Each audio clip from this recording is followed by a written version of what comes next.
Hey there, I'm Louise Mann, and I want to take a few minutes to talk about recycling with you.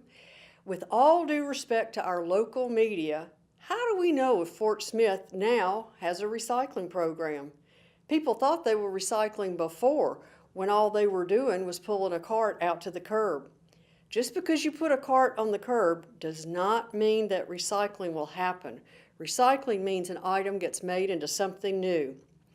Elected officials all across the United States need to start making unannounced visits to their local recycling facilities and watch what is being dumped from the single stream, single compartment trucks.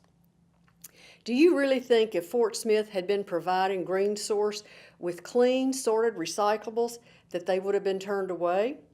Single stream is a mess.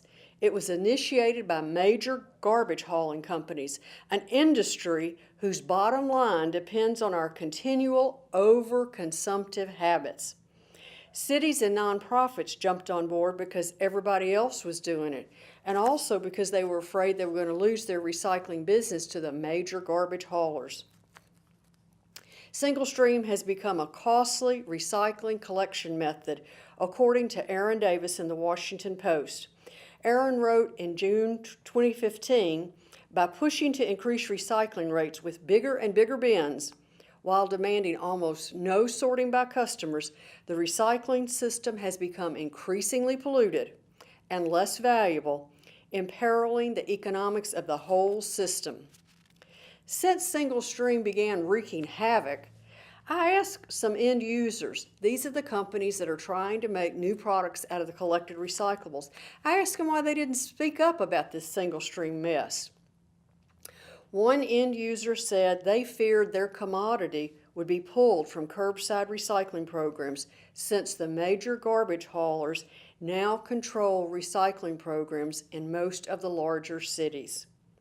Well, the glass industry did speak up in April 2016. And guess which commodity is being pulled from curbside programs all around the country? I asked an end user in the paper industry what he thought was going to happen thanks to this single stream mess. He said he predicted that more trees would be cut and the public would never be the wiser. It's not like there's a lot of transparency and accountability in recycling programs. Last year when Fayetteville ran their single stream pilot, I asked to see all the plastics that had been collected, 3 through 7 plastics. Well, the city had contracted with a private company, Harmon Recycling, a subsidiary of Georgia Pacific, which is owned by the Koch brothers.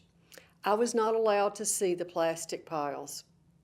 I want to encourage you to ask your alderman to confirm or deny whether there were rats jumping out of the trucks that were used to collect the single stream pilot recyclables.